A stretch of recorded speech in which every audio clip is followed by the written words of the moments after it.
U mikrofonu pan Jiří Režnár, trenér Poruby po dnešním utkání s Slezským derby ve Frýdku Místku. Pane trenére, gratulace. 8. výhra v řadě. Jaký to byl zápas vaší optikou?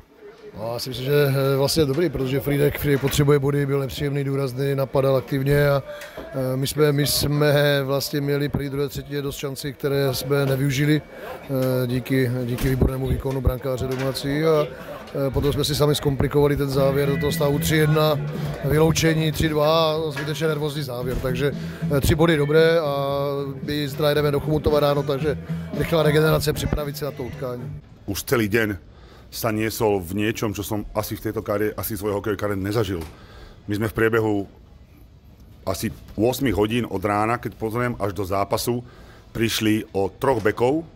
Ráno nám lahol jeden bek, po tréningu nám lahol druhý bek a počas rozcvičky nám odišiel tretí bek zo zdravotných dôvodov. Zrazu sa musel dostať do 6 bekov Honza Vítisk z ničoho a dnes hral prvý zápas po dlhodobom zranení Kalky. Takže boli sme v ohromne komplikovanej situácii. V prvých 2 striedaniach sme prišli o Klímeka, takže sme museli točiť hlave. Po tejto stránke sme sa s tým vysporiadali celkom slušne. Fakt celkom slušne. Samozrejme, kvalita súpera bola obrovská. Deklaroval to hlavne v druhej a tretej tretine tými šancami do prázdnej brány, ktoré nepremenil. Ale jednoducho s takýmto súperom my musíme hrať 60 minút, ale hlavne nemôžeme mať z 5 vylúčení 3 za zlé striedanie, za rešnenie rozhodcovi, za útočný faul, úplne zbytočné pobuly, vyseknutie hokejky. To nás potom zráža dole, super, ide k nám do pásma a oni sú neskutoční v presilovkách. Napriek tomu paradoxe sme tam vybojovali, znížili sme ten stav, ale aj tak tá sila súpera v tej jeho plnej zostave je neuveriteľná po hokejovej, ale aj fyzickej stránke. Ale prvá tretina našej strany si myslím, že veľmi slušná, dokonca šance sme mali možno aj lepšie.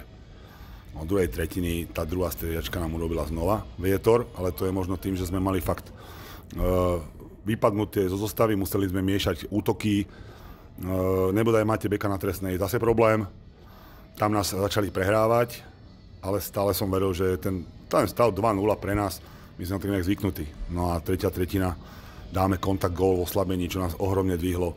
Následne znova absolútne zbytočná chyba, zadívaný na hráča s pukom, nechám nepokrytého voľného. Ideme do risku, ideme bojovať, dali sme na 3-2, riskli sme powerplay, musíme ju zahrať lepšie, troška viacej. Oni urobili chybu, že vybafli a my sme ich zbytočne zbrklo trafili. Tam sa to malo troška viacej uchľudniť, rozhodiť a veril som, že vyrovnáme. Ale hovorím, myslím si, že na tretiny 2-1 pre súpera, na výsledok 3-2 pre súpera. My vôbec uvidíme, jak budeme zajtra vyzerať. Odkladať zápasy pre nás nemá zmysel, pretože my už nemáme kam. My máme ešte stále 2 dohrávky. Takže ten záver bude zase asi do konca. Hlavne, aby sme sa vrátili zase zdraví, lebo už sme -7 alebo neviem aj viac, že bude to komplikované. Ale ako nezdávame sa, uvidíme, jak to bude vyzerať ďalej.